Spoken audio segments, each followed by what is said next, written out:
Hi. Hey.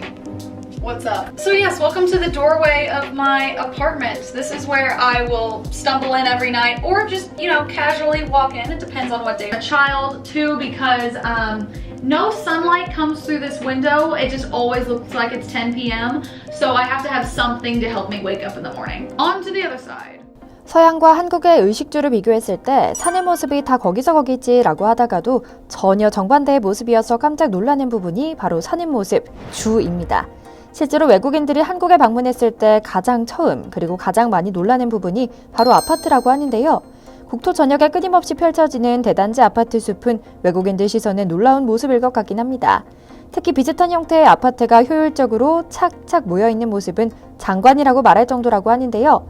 어떤 면에서는 집 같지 않은 집이라는 비판도 있지만 한국인이라면 도저히 포기할 수 없는 가치인 편의성이 끝판왕이라는 점과 자산 가치만으로 한국인들이 가장 사랑하는 주거 형태로 자리 잡고 있는데요.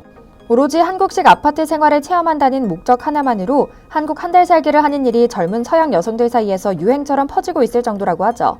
오늘은 층간소음, 주차난 등 우리는 진절머리가 날 정도로 아쉬운 부분도 있는 아파트가 젊은 서양인들의 시선에 어떤 느낌으로 다가갔길래 저리도 좋아하는 건지 이런저런 이야기를 전해드리려고 합니다. 잠시 저희 광화문 브리핑 구독, 좋아요도 부탁드리고요. 호주 출신의 케이티 파슨스 양은 한국에서 아파트 생활을 하며 올린 SNS 영상으로 서구권에서 엄청난 관심을 받았습니다. 냉정하게 이야기하면 그녀가 지내는 곳은 아파트라고 보기보다는 한국식 복층 오피스텔이긴 한데요. 그녀의 시선에서는 아파트로 보였나 봅니다. 그럼에도 아파트 생활에서 누릴 수 있는 각종 편의시설을 갖췄다는 점에서 그녀는 한국의 아파트 생활을 간접 체험하지 않았나 싶은데요.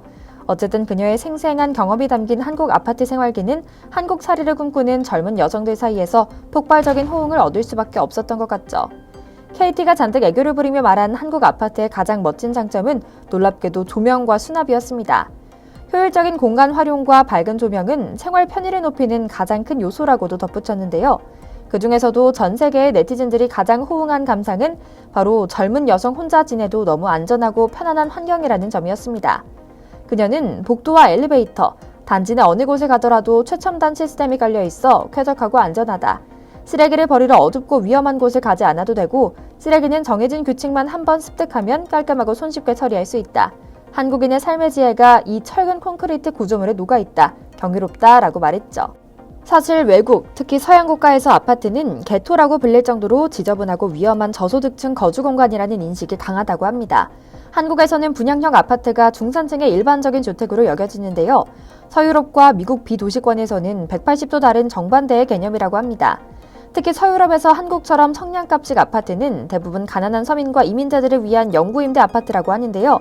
실제로 프랑스 파리의 임대아파트 단지 동네는 마약 등 범죄 문제가 많아 현지 경찰이 순찰조차 꺼리는 경우가 많다고 하죠. 2011년 영국 폭동이 일어나기도 할 정도로 하층민이 많은 영국의 토트넘도 아파트가 대다수인 지역이라는 점도 눈여겨볼 만하고요. 그렇다 보니 한국을 방문한 서양인들은 한국 아파트 단지도 경제적으로 여유가 없는 사람들이 선택하는 주거지라고 지레짐작하곤 한다는데요. 하지만 막상 한국에 와서 아파트를 단 한 번이라도 경험한다면 이들은 다시는 주택 생활은 하지 못하겠다고 선언할 정도로 아파트 생활에 감동한다고 합니다. 자신들도 아파트에 살고 싶다며 한국에서 멋진 호텔을 숙소로 잡는 대신 에어비앤비 등 공유 숙소를 선택하는 경우도 많을 정도라는데요. 그런데 특히 서양인들이 한국의 아파트 생활에 감동하는 것은 바로 현관 출입문 보안 시스템이라고 합니다. 언뜻 생각해봐도 이유는 당연합니다.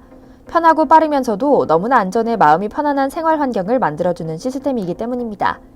치안, 마음, 편안함, 이 두 가지 키워드는 서양인들이 한국을 경험한 뒤 절대로 잊지 못하는 중요 특징이라고 하는데요. 놀랍게도 현관 출입문 보안 시스템은 이들에게 초상류층만이 가질 수 있는 특권이라고 합니다. 최근 지어지는 아파트는 대부분 원패스 시스템을 갖추고 있는데요.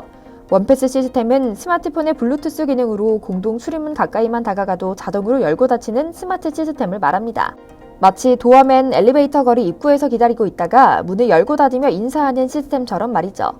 그래서 거주민들은 굳이 어플을 실행하지 않아도 블루투스만 연결되어 있으면 공동 현관 출입문 3m 안에 접근했을 때 자동으로 문이 열고 닫히는 멋진 경험을 할 수 있는데요. 지난 수년간 한 차례 팬데믹을 겪으며 전염병이라는 것에 치를 떠는 서양인들은 비접촉식 자동 제어 시스템에 입을 모아 감탄합니다. 한국은 모든 사람들이 우리가 꿈꾸는 수준 이상의 삶을 살고 있어. 우리 동네는 지문은 물론이고 디지털 도어락은 구경도 못하는 물건이야. 열쇠가 가장 완벽한 보안 시스템이라고 믿고 있지. 한국은 혼자만 한 23세기에 살고 있는 것 같아 라고 말이죠. 실제로 아직 한국을 제외한 외국에서는 자동 출입 시스템이라는 개념은 거의 존재하지 않는다고 보는 것이 타당합니다. 지문인식은 핸드폰이나 노트북 아니면 최첨단 금고에만 존재하고 있지 일상생활에서 사용하는 기술은 아니고요. 앞서 들으신 외국인의 코멘트처럼 외국은 아직도 현관문을 열쇠를 이용해 수동으로 여는 방식을 선호하고 있습니다. 그래서인지 외국의 직업 중에서도 높은 연봉을 받고 있는 직업이 열쇠 수리공이라고 하는데요. 그런데 유럽의 열쇠 수리공들이 높은 비용을 받는 것에는 한국에선 상상도 할 수 없는 이유가 있습니다. 사실 유럽에서 열쇠를 들고 다녀야 한다는 불편함은 충분히 감수할 수 있는 문제입니다. 문제는 열쇠를 혹시라도 잃어버리거나 고장이 났을 때겠죠. 물론 단순한 수요 공급의 원리 때문이라면 열쇠를 많이 사용하는 유럽에서 열쇠를 만들거나 잠긴 자물쇠를 푸는 서비스가 저렴한 것이 당연할 텐데요. 유럽에서 열쇠 관련 서비스를 이용하기 위해선 상상 이상 수준의 비용을 지불해야만 합니다. 이미 유럽 여행에 나섰다가 깜빡하고 방에 키를 두고 와서 열쇠공을 불러야만 했다가 수십만 원 가량의 돈을 내야만 했다는 푸념을 늘어놓는 한국인 관광객들의 후기는 인터넷에 넘쳐납니다. 실제로 키를 분실한 것이 아닌 그저 현관문만 딱 한 번 열어주는 일이라 해도 유럽에서는 대체로 약 40만 원 선의 비용을 지불해야만 한다고 합니다. 고장났을 때 수리나 교체하는 비용은 훨씬 이상이겠죠. 뿐만 아니라 가족이 늘어나는 등의 이유로 열쇠를 하나 더 만들어야 하는 상황에는 더욱 상황이 심각해집니다. 왜 열쇠를 더 만들어야 하는지, 범죄 혐의점은 없는지에 대한 이런저런 보고서를 작성해 올린 후 허가서를 받은 뒤에야 열쇠를 깎을 수 있거든요.